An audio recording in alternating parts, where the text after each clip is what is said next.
Bacaan dimulai. Ulangi yang berhentian. Bacaan dimulai.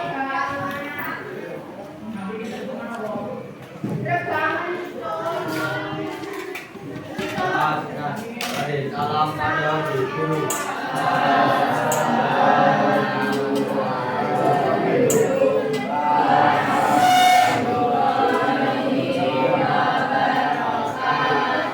Waalaikumsalam warahmatullahi wabarakatuh. Gimana pagi ini? Masih semangat? Masih. Anak ngantuk, Nak?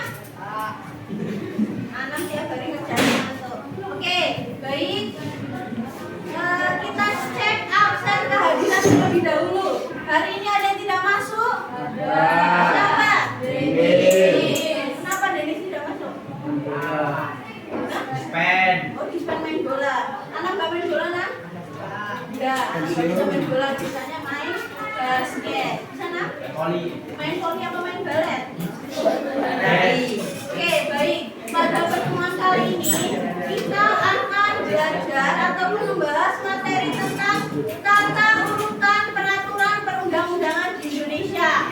Nah, apa sih tujuan kita? Tujuan pembelajaran yang ingin dicapai pada materi ini yang pertama adalah peserta didik dapat memahami tata peraturan perundang-undangan yang ada dan berlaku di Indonesia. Kemudian dapat memahami jenis-jenis serta hierarki ataupun susunan tata urutan peraturan perundang-undangan di Indonesia. Oke, kita mulai dengan ice breaking dulu ya. Ya, oke, supaya semangat dan fresh.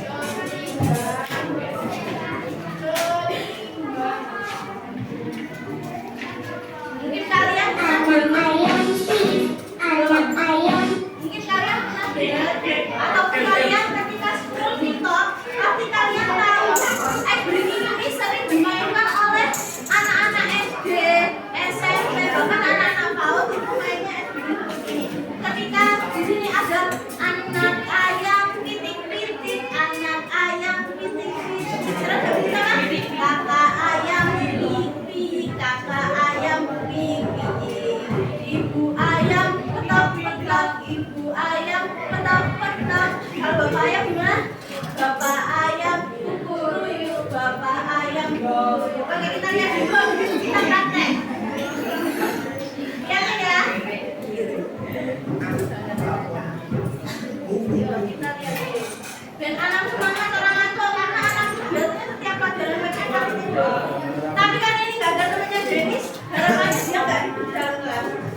Ya, coba lihat. Anak ayam pipit, anak ayam pipit, kakak ayam pipit, kakak ayam pipit.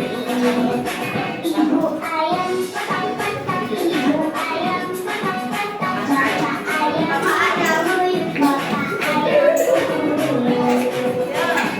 Bisa ya? Yuk, semuanya gerak. Kalau misalnya nggak gerak, berarti nanti gerak sendiri di depan. Ada yang mau maju di depan, salah satu pemimpin? Anak. Anak? Ya. Oke, berarti kita bareng-bareng semuanya gerak. Yang semangat? Oke? Mulai. 1, 2, 3. Anak ayam pipit, anak ayam pipit, kakak ayam pipit, kakak ayam pipit. Ibu ayam petak-petak, ibu ayam petak-petak, bapak ayam kukuruyuk, bapak ayam kukuruyuk. Oke. Coba kalau sambil berdiri, sambil berdiri. Kan ayam itu kan biasanya berdiri, nggak mungkin ayam itu mau duduk ya. Ya, sudah, Ayam sudah. berdiri dulu. Ayam 1, 2, 3 berdiri. Ya, 1, 2, 3. Anak ayam pipit, Anak ayam pipit, kakak ayam pipit, kakak ayam pipit.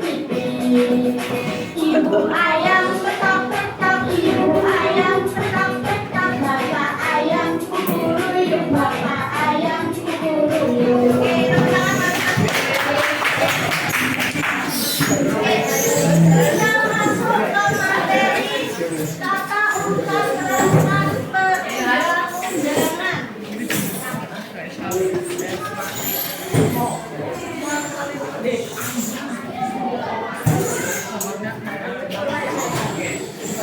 Peraturan, di sini ada kata peraturan.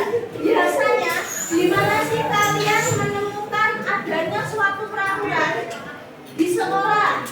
Kemudian di mana lagi? Di jalan. Terus di rumah. Ya. Misalnya, kalau peraturan yang ada di rumah itu contohnya apa? Anak setelah selesai makan, berarti anak harus mencuci piring. Itu biasanya salah satu peraturan yang diterapkan ibu anak ketika di rumah. Kemudian kalau misalnya peraturan yang ada di sekolah, apa misalnya? Mematuhi peraturan sekolah, datang ke sekolah tepat waktu, tidak membuang sampah sembarangan. Ya. Kemudian kalau misalnya peraturan di kelas itu bisa juga dibuat oleh bapak ibu guru yang mengajar di kelas kalian. Misalnya dalam pelajaran matematika, ketika pelaksanaan pembelajaran sedang berlangsung, siswa tidak boleh ada yang namanya peraturan perundang-undangan di Indonesia. Kira-kira peraturan dibuat itu untuk apa sih? Untuk dilanggar, untuk dipatuhi. Nah, berarti kalau misalnya peraturan perundang-undangan di Indonesia itu dibuat, gunanya itu untuk apa? Untuk apa? Kan kalau misalnya di sekolah ada suatu peraturan itu bisa dipatuhi. Kemudian di dalam lingkup negara peraturan perundang-undangan dibuat itu untuk apa? Yang pertama, peraturan itu bisa dibuat untuk melindungi hak-hak warga negara. Ya, karena kalian tahu kemarin kita sudah belajar salah satunya ada pasal 1 ayat 3, negara Indonesia adalah negara hukum. Berarti kalau misalnya orang tersebut melakukan kesalahan, siap untuk menerima sanksi apapun itu yang diberikan. Nah, salah satu adanya peraturan perundang-undangan di Indonesia itu adalah untuk melindungi hak-hak warga negara. Misalnya hak kalian apa di sekolah? Belajar. Ya, hak kalian belajar. Kemudian ketika kalian ingin mendapatkan hak kalian, berarti kalian harus melaksanakan kewajiban kalian. Apa kewajibannya? Hak kalian mendapatkan pendidikan, kewajiban kalian sebagai kalian harus belajar. Oke, itu.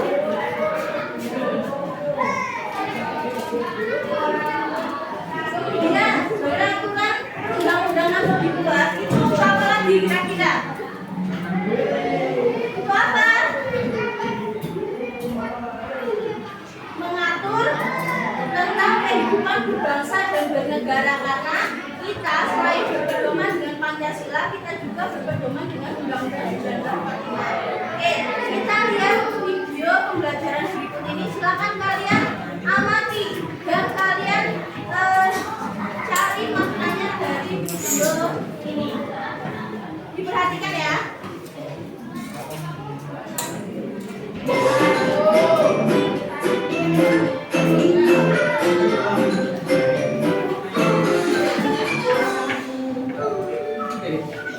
Halo anak-anak, berjumpa lagi di channel Seputar PPKN. Hari ini kita akan membahas tentang pengertian peraturan perundang-undangan dan tata urutan peraturan perundang-undangan di Indonesia. Tapi sebelum itu, tahukah kalian apa itu peraturan perundang-undangan? Serta bagaimanakah tata urutan peraturan perundang-undangan di Indonesia? Semua pertanyaan tersebut akan kita bahas pada materi hari ini. Silakan disimak baik-baik ya. Pengertian peraturan perundang-undangan. Menurut Undang-Undang Nomor 12 Tahun 2011 Pasal 1 Ayat 2, Peraturan perundang-undangan merupakan peraturan tertulis yang memuat norma hukum yang mengikat secara umum dan dibentuk oleh lembaga negara atau pejabat berwenang melalui prosedur yang ditetapkan dalam peraturan perundang-undangan. Adapun proses pembentukan peraturan perundang-undangan terdiri dari beberapa tahapan, yaitu 1. Tahap perencanaan. 2. Tahap penyusunan. 3. Tahap pembahasan. 4. Tahap pengesahan dan penetapan. 5. Tahap pengundangan. Peraturan perundang-undangan di Indonesia terbagi menjadi beberapa jenis yang kemudian disusun ke dalam suatu hierarki peraturan perundang-undangan. Tata urutan peraturan perundang-undangan. Tata urutan peraturan perundang-undangan mengandung makna bahwa peraturan perundang-undangan yang berlaku memiliki hierarki atau tingkatan. Secara singkat, tata urutan peraturan perundang-undangan dapat diartikan sebagai tatanan atau petunjuk dari urutan peraturan perundang-undangan sesuai dengan tingkatannya. Adapun tata urutan peraturan perundang-undangan di Indonesia sesuai dengan Undang-Undang Nomor 12 Tahun 2011 Pasal 7 yaitu sebagai berikut. 1. Undang-Undang Dasar RI tahun 1900. Peraturan daerah kabupaten atau kota dibentuk sesuai dengan kebutuhan daerah yang bersangkutan, sehingga peraturan daerah dapat berbeda-beda antara satu daerah dengan daerah lainnya.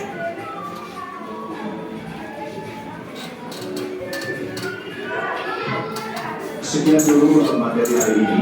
Selamat belajar dan terima kasih.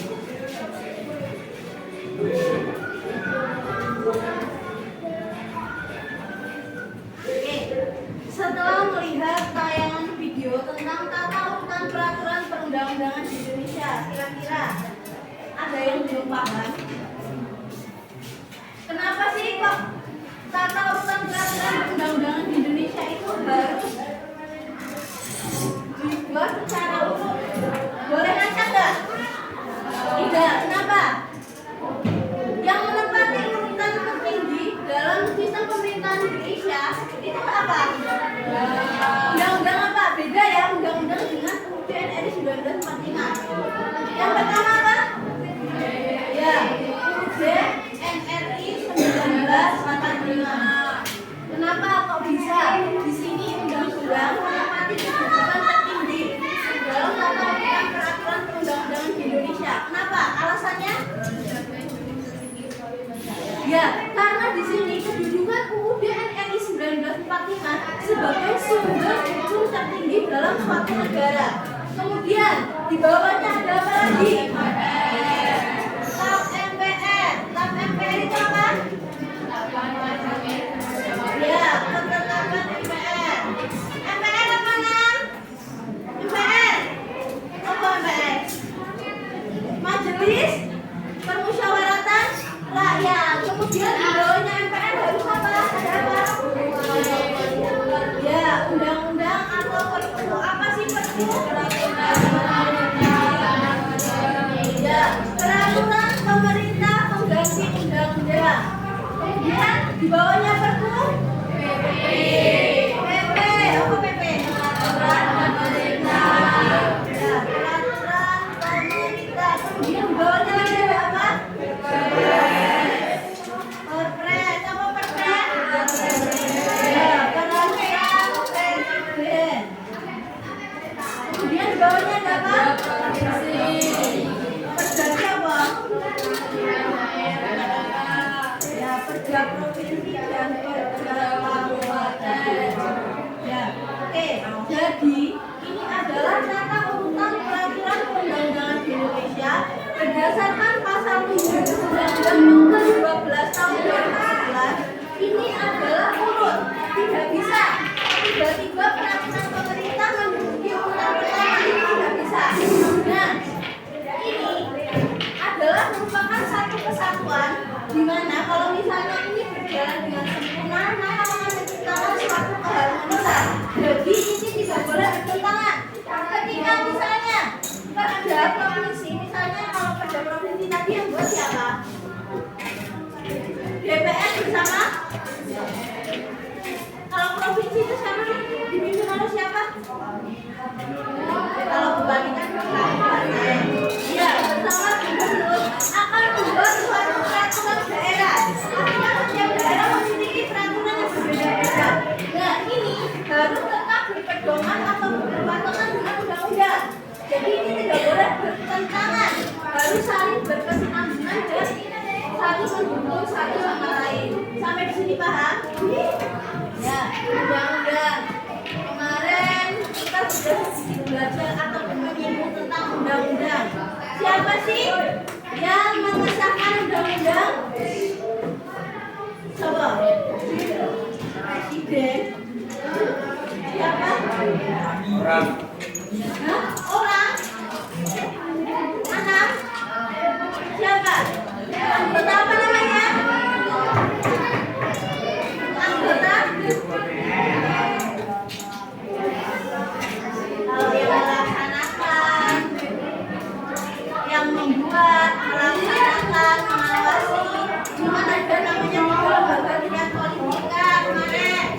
Coba diketahui ada namanya anggota legislatif, eksekutif, yudikatif. Ini adalah yang mengawasi, melaksanakan dan menjalankan. Nah, yang mengesahkan undang-undang pada saat itu kan undang-undang disahkan pada tanggal 12 Agustus 1945 oleh anggota BPK. Apa yang kata nih? Permusyawaratan DPR.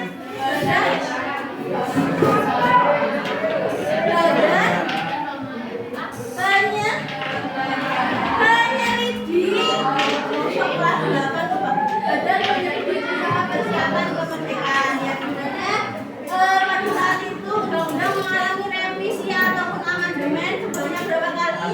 4 kali dari tahun 1999 sampai 2000 berapa? 4 tahun. Ya 2002.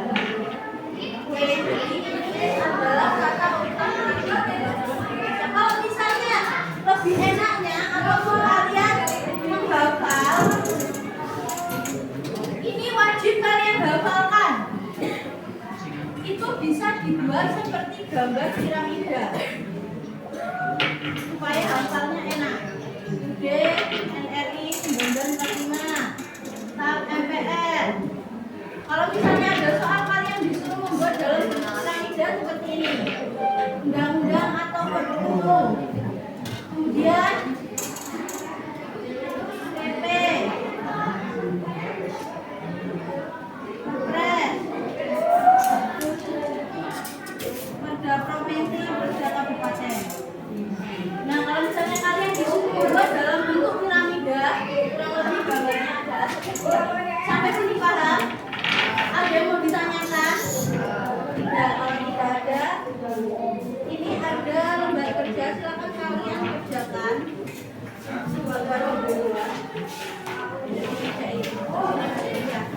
Kerjain di kertas.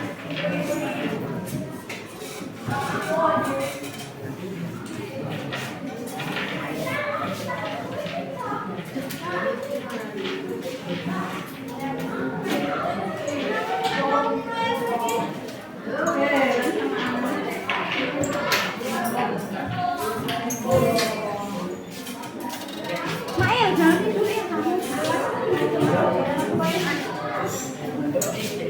Ya, dikerjakan di kertas.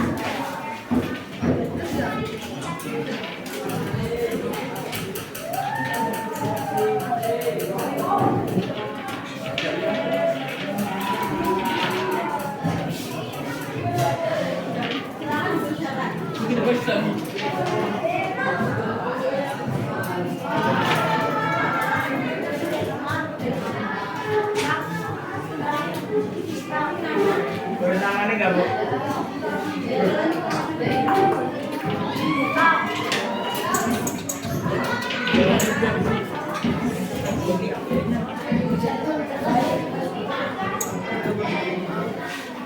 Bisa kalian. Bisa banget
Kerjakannya bisa dulu.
Jika kalian membuat satu peraturan, bagaimana cara agar masyarakat mematuhi aturan yang telah dibuat? Atau misalnya jadi Pak Lurah di rumah mana yang benar dan dengan cara apa si rakyat ini meyakinkan masyarakat bahwasanya peraturan itu tidak boleh dilanggar? Misalnya apa?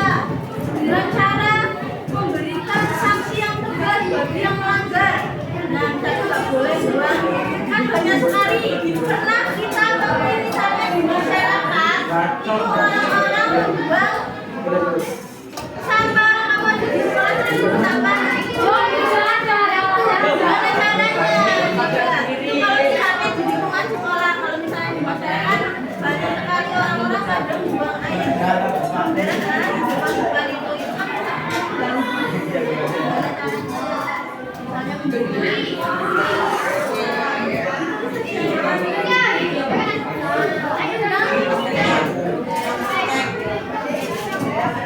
itu tulis namanya enggak? ya ditulis nih.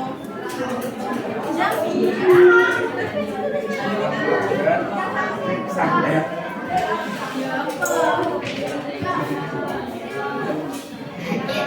Peraturan pribadi itu dilanggar atau ditaati? Ditaati, tapi kenapa kalian melanggar peraturan yang ada di sekolah? Di ruang lingkup kelas aja deh. Ketika gurunya menjelaskan kalian berbicara, berarti kalian tidak melanggar peraturan. Nah, peraturan ini bisa kalian terapkan di mana saja ya, bisa di sekolah, di rumah. Kemudian di masjid aja ada namanya peraturan. Kalau di masjid apa biasanya peraturannya? Cara mematikan bedanya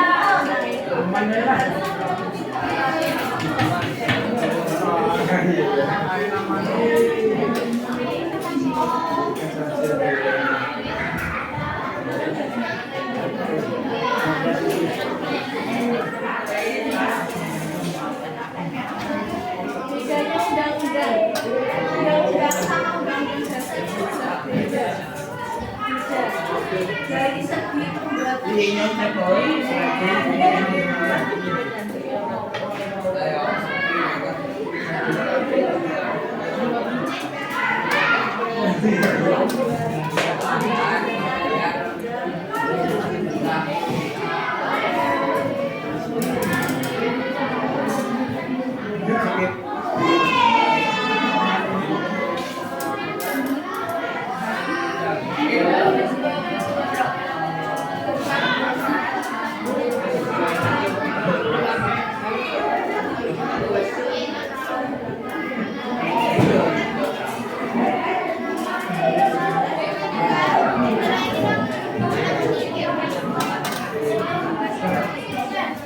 Oke, sudah.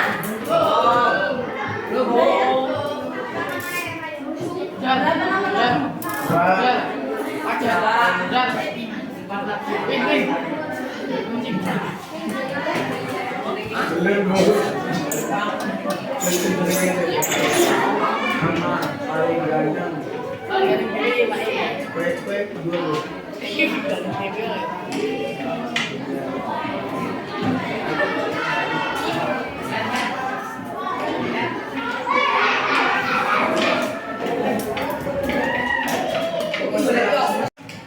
Ya, hukum adat itu adalah contoh dari konvensi. Nah, ini materi ini masih berkesinambungan.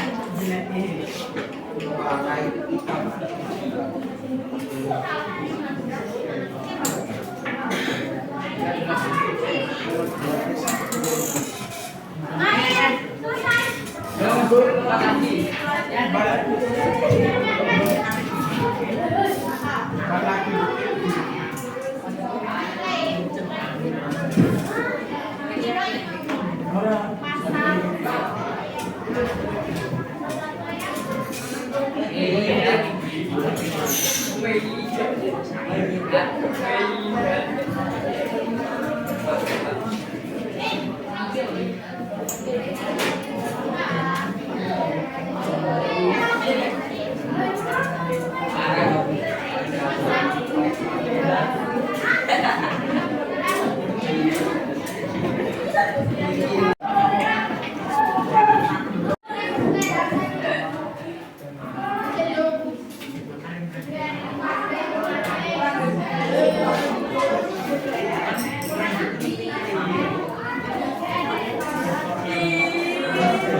Silakan semuanya dikumpul.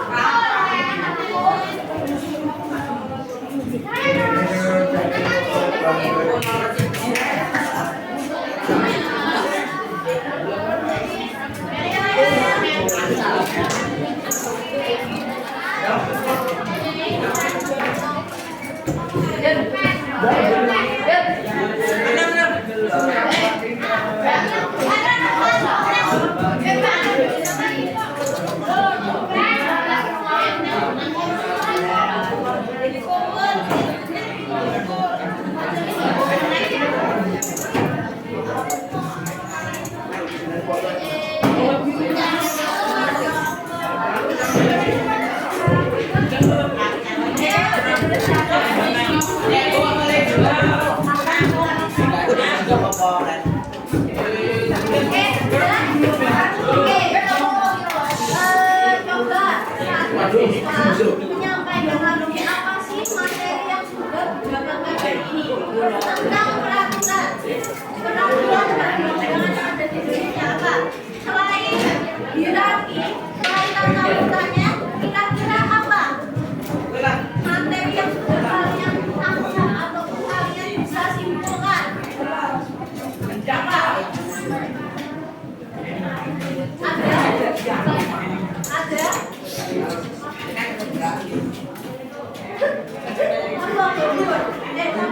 Bintang. Apa bintang? Oke, jadi adanya suatu peraturan baik itu di lingkungan sekolah, rumah, maupun dalam negara, bangsa itu adalah untuk dipatuhi di mana tata urutan peraturan perundang-undangan Indonesia misalnya berkesinambungan ataupun menjadi satu kesatuan supaya tercipta keharmonisan dalam kehidupan berbangsa dan bernegara. Oke, sampai di sini ada yang mau ditanyakan? Oke, sekian materi yang dapat aku sampaikan. Semoga kalian paham tentang materi yang disampaikan hari ini. Terima kasih atas perhatiannya. Saya Tia. Assalamualaikum warahmatullahi wabarakatuh.